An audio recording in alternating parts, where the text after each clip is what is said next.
नमस्कार, मैं हूं कृति सिंह। आप देख रहे हैं एशिया न्यूज़ इंडिया। और जैसा कि कल ये होमगार्ड के जवान जो है वो जुलूस निकाला था उन्होंने, उसके बावजूद सरकार की तरफ से इनके लिए किसी भी तरह का संज्ञान नहीं लिया गया है। लेकिन इस वक्त हमारे साथ एक ऐसे शख्स मौजूद है जो कि लगातार 2 दिनों से इनके साथ कदम से कदम मिलाकर चल रहे हैं, और ये है हुसैनाबाद के भूतपूर्व विधायक कुशवाहा शिवपूजन मेहता जी। तो आइए इन्हीं से हम बात करते हैं और पूछते हैं कि आखिर ये इन होमगार्ड जवानों के साथ कब तक रहेंगे। तो सर, जैसा कि देखा जा रहा है आप इनके साथ जुलूस में भी गए थे, इनके लिए आपने आवाज़ भी उठाया है, तो आप कब तक इनका साथ देते रहेंगे? देखिए, हम चूँकि 11 तारीख को मेरे संज्ञान में मामला आया और 11 तारीख से लगातार इनके आंदोलन को हम देख रहे हैं और सशरीर इनको समर्थन भी हम कर रहे हैं। और हमारी पार्टी भी इनके आंदोलन को समर्थन में, हमारे विधायक जी भी आए थे, लंबोदर महतो जी, और मैं पूरे संवेदना के साथ खड़ा हूं। और जब तक इनका आंदोलन चलेगा तब तक मैं सशरीर इनको साथ दूंगा और आंदोलन को अंतिम चरण तक ले जाऊंगा। जब तक इनका मांग पूरा नहीं हो जाता है हम पीछे नहीं हटेंगे, अंतिम दम तक लड़ेंगे इनके लिए और जी जान से लड़ेंगे। मैंने भी गरीबी देखा है और बहुत नज़दीक से मुझे देखने का सौभाग्य प्राप्त हुआ है, तो मैं गरीबों का दर्द समझता हूँ। इसलिए मैं नैतिक नहीं, सशरीर इनको समर्थन करता हूँ और अंतिम दम तक करूँगा। जैसा कि कल देखा गया कि आप इनके लिए सचमुच लाठी खाने के लिए भी तैयार थे। आप गए, इनके लिए आपने बात भी किया गृह रक्षकों से, लेकिन मुख्यमंत्री की तरफ से ऐसा कुछ भी संज्ञान नहीं लिया जा रहा है। इस पर क्या कहेंगे? देखिए, सरकार थोड़ा संवेदनहीन है और संवेदनहीन सरकार को संवेदनशील बनाने के लिए तो धमाका करना होता है। तो हम लोग धमाके के रूप में अभी तो मशाल जुलूस, जेल भरो अभियान, भूख हड़ताल, चरणबद्ध तरीके से इनको धमाका करते रहेंगे। और इसके बाद भी अगर इनका तंद्रा नहीं भंग हुआ, निंद्रा जिसको कहते हैं, अगर वो भंग नहीं हुआ और ये संवेदनशील नहीं हुए तो निश्चित तौर पर झारखंड जो है अस्त व्यस्त हो जाएगा। क्योंकि सभी ज़िले से होमगार्ड के जवान आए हैं और इनके घर में इनके परिवार के सदस्य भी हैं। अब देखेंगे पिछले दिन पारा शिक्षक भी पूरे सब परिवार आंदोलन के लिए यहाँ आए थे। तो 5 तारीख के बाद जो है जितने भी होमगार्ड के जवान हैं सभी लोग सब परिवार आंदोलन में कूदेंगे और जिसकी जवाबदेही राज्य सरकार को होगी। जैसा कि अभी भी कल मशाल जुलूस के बाद भी सरकार की तरफ से तो कुछ ऐसा आया नहीं है जवाब।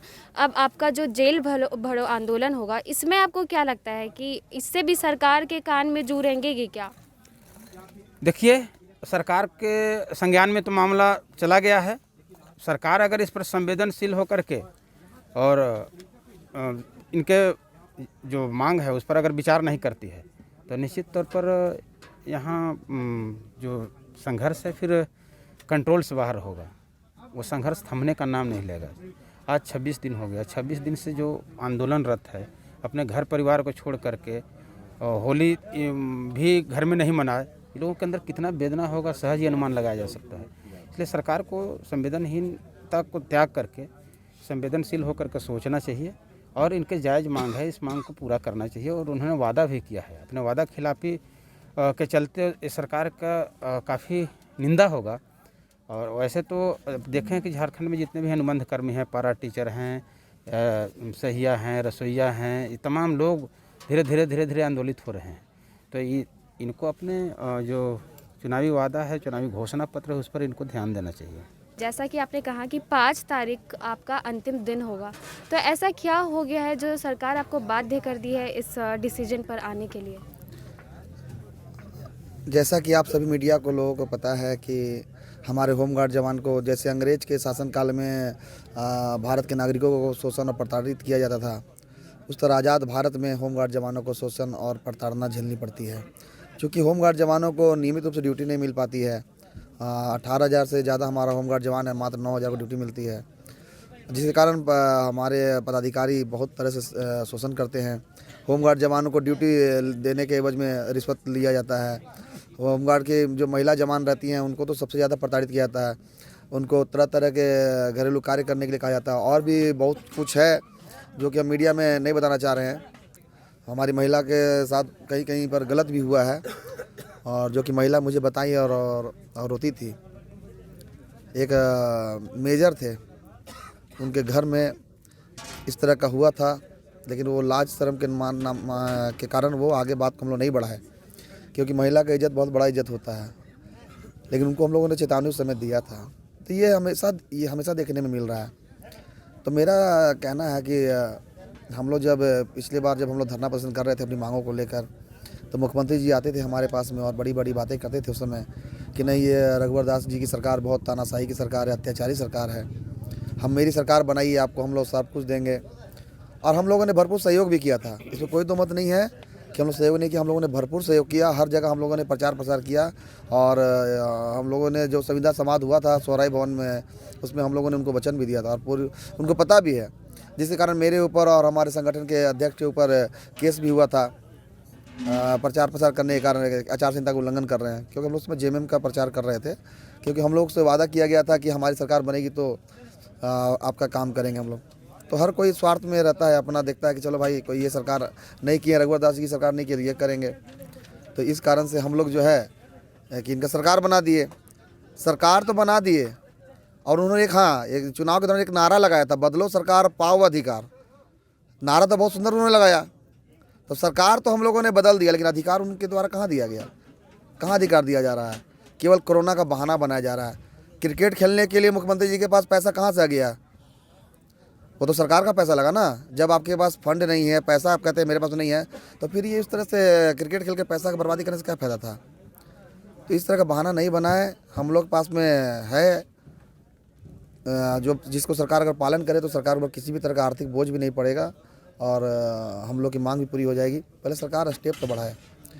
और हमारे विधायक जी हमारे साथ हम लोग से जुड़े हुए हैं, तो इनसे हम लोग को बहुत बल मिला है। और कल विधायक जी नहीं रहते तो कल ही तोड़ फोड़ हो जाता।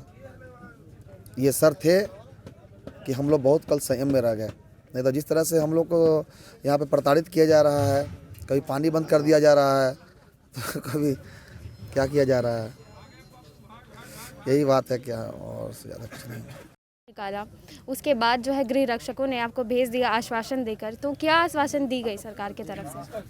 सरकार हमसे 4 तारीख तक समय मांगा, जो कि हमने पहले भी सरकार को बता दिया है। अगर 4 तक हमारी मांगों पर विचार नहीं किया गया तो राज्य के गृह रक्षक 5 तारीख को जेल भरो अभियान ये निश्चित है। जैसा कि विधायक जी ने तो बताया कि 5 तारीख के बाद आप लोग सब परिवार यहाँ पर आ जाएंगे, तो अभी आपको इतनी मुश्किल हो रही है, उसके बाद आपको क्या लगता है फिर कैसे चलेगा यहाँ पर? 5 तारीख के बाद पूरे परिवार हम उठकर आएंगे और सरकार को दिखा देंगे कि कितने दिन हमको खिला सकता है, हमारे बाल बच्चा को, और हमको कितना दिन खिला सकता है। जब तक हमारी मांगे पूरी नहीं हो जाती है तब तक गिरफ्तारी देने के बाद हम निकलेंगे ही नहीं।